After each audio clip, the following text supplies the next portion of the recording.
else that I can see, so great to be here. So, party, how the left should organise, that's the big question, isn't it? The left, we all know this, but I'll just go through it. The left suffered a brutal defeat in the 2019 general election.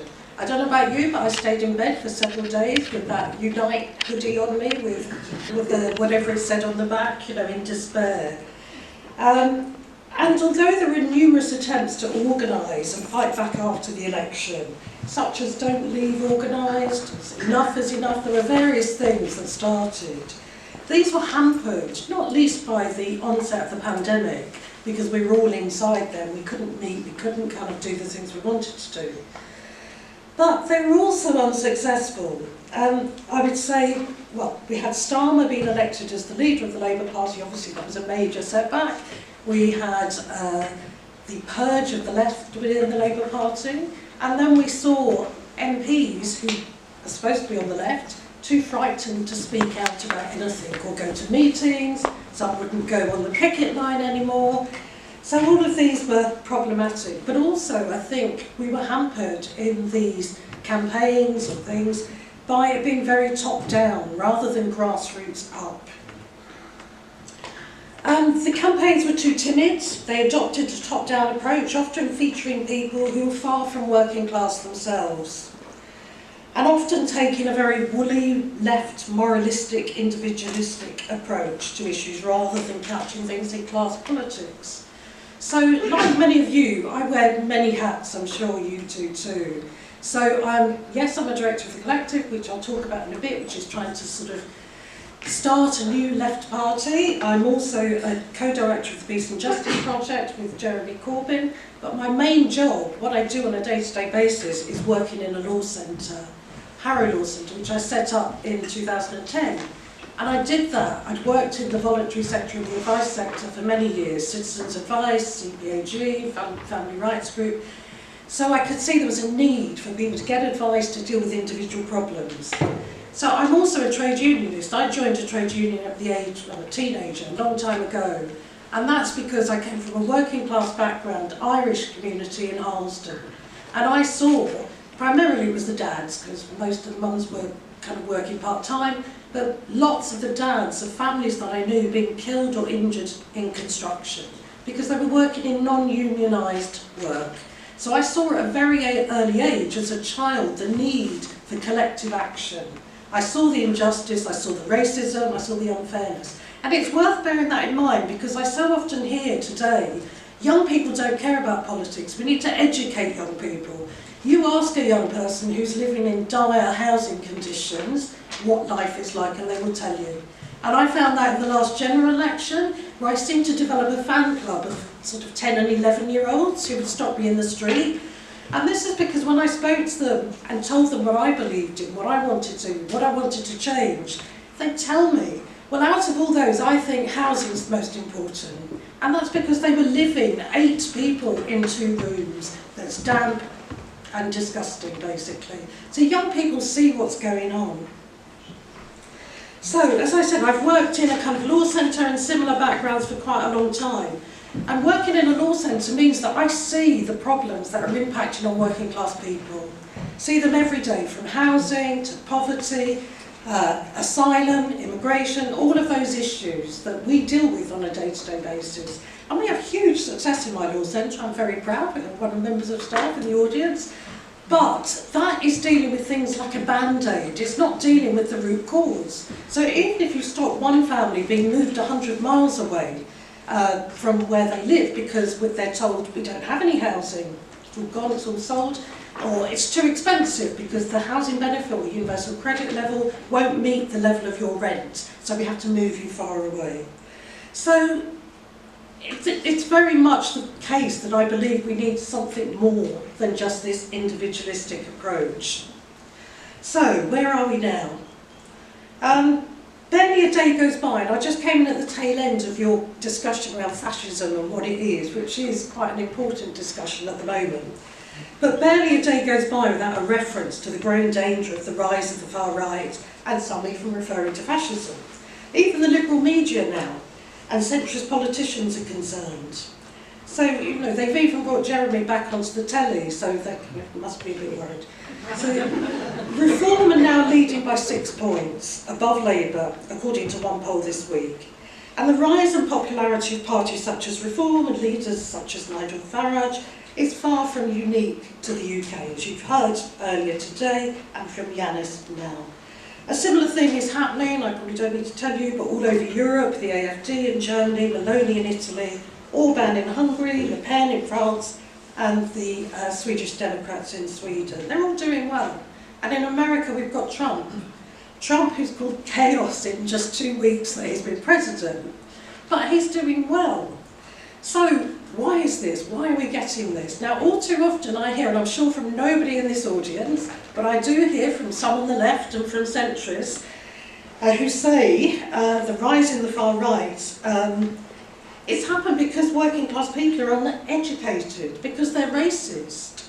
Some say it in a more polite way, and they say, we have to have political education for the stupid, racist, working class people. So really, is it any wonder that people don't want to get involved in that sort of politics? I don't think I would have wanted to when I was a young child, thinking about my living circumstances. Then we hear, why are young people not interested in politics? Why are those who are most affected not attending our meetings held in the evening where somebody's been talking for hours and hours and hours and it's really boring? So why is that? Well, it's obvious why it is. And then the solution often is, well, to get people who are not involved, we have to do something really radical. And then the suggestion is an assembly. Let's have an assembly. Or let's write a petition. Or write to your MP. It's not enough. It's not going to cut it anymore, is it? And a failure to understand why people are angry and this top-down approach is problematic. And it's equally a problem of people seeing things in a kind of individualistic way. You know, if the rich pay more tax, then we can save the NHS. Well, we know that's not going to happen. We know it's not. Or if we treat benefit claimants with more respect, that would be fine. Or have a humane approach to asylum. That's not going to happen. But perhaps it did work to some extent in the past, because we almost had a kind of unwritten agreement where the ruling class gave just enough to keep the working class happy.